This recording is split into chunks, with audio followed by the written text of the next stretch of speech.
আসসালামু আলাইকুম।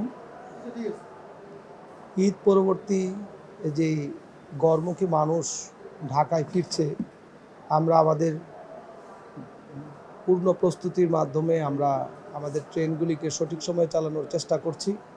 কিন্তু অত্যন্ত দুঃখের বিষয় যে অল্প কিছু সময় আগে আমাদের তেজগাঁয়ে একটা কন্টেনারের ৮ চাকা পড়ে গিয়েছে, যার কারণে সিঙ্গেল লাইন ওয়ার্কিং হচ্ছে। এই কারণে ট্রেন কিছুটা বিলম্বে যাচ্ছে এবং আসছে। এটা আমাদের রিলিফ ট্রেন ওইখানে কাজ করছে এবং অল্প সময়ের মধ্যেই আমরা আমাদের এই দুর্ঘটনার যে আছে এটাকে আমরা পরিপূর্ণভাবে মেরামত করতে পারবো এবং ট্রেনগুলির সঠিক সময়ে চলাচলের ব্যবস্থা হবে।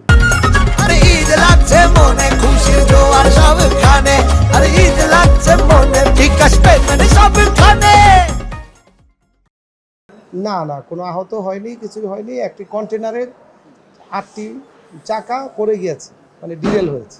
এটা কাজও চলছে, রিলিফ ট্রেনের কাজ চলছে তেজগাঁয়ে, এবং এটা ঠিক হয়ে যাবে।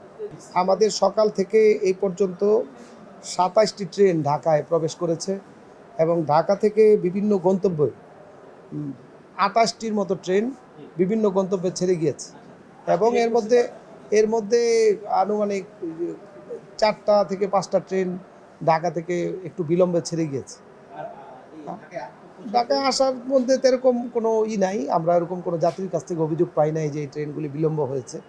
কিন্তু যাওয়ার মধ্যে আমাদের ৩টা-৪টা ট্রেন একটু বিলম্বে গিয়েছে, যেহেতু আমাদের এখানে দেড় ঘন্টা আগে আমাদের একটু দুর্ঘটনা হয়েছে এবং এই দুর্ঘটনার কারণে কিছুটা বিলম্বিত হয়েছে।